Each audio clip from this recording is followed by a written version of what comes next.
किसी को अभी तक एक भी आदमी मैंने नहीं देखा जिसने गुस्सा किया और बहुत आनंद हो जाता उसको।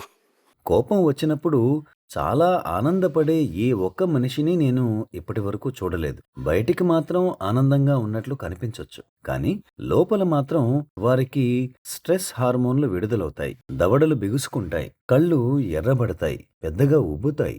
ఎదుటి వారిని కొడదామన్నట్లు పిడికిళ్ళు కూడా బిగుసుకుని తయారుగా ఉంటాయి. ఇదంతా అపరాధ భావం లోపల వస్తేనే జరుగుతుంది.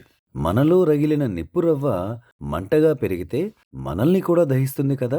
నాకు కోపం రావటం కరెక్టే అని మీకు అనిపించవచ్చు. కానీ ఆ కోపాగ్నిలో మనం కూడా స్వయంగా దహించుకుపోతాం. కోపగించుకోవడం న్యాయబద్ధమైనదైనా కాకపోయినా కూడా దాని పరిణామం మాత్రం ఎల్లప్పుడూ చెడ్డదే అవుతుంది. ఇది మనం తెలుసుకోవాల్సిన విషయం. ప్రతిసారీ కోపం తెచ్చుకోవడం, తరువాత అపరాధ భావంతో కృంగిపోవడం, దీనివల్ల ఉపయోగం ఏముంది?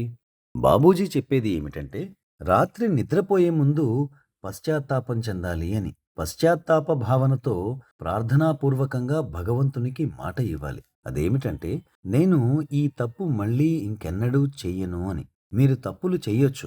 బాబూజీ చెప్పేదేమిటంటే, రోజూ మీరు ఎన్ని తప్పులైనా చెయ్యొచ్చు, పర్వాలేదు. కానీ అదే తప్పు మళ్ళీ మళ్ళీ చెయ్యకు అని. మన వల్ల ఏదైనా పొరపాటు జరగవచ్చు. మనం మనుషులం, మానవులం కదా!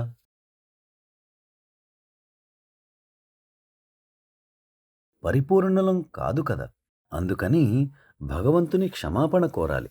క్షమించండి, ఇంకెప్పుడూ మళ్ళీ ఈ తప్పు నేను చెయ్యను. ఇంకెప్పుడూ ఇటువంటిది నా వల్ల జరుగదు అని ఒక గట్టి సంకల్పం చేసుకోవాలి. ధ్యానం చేయండి.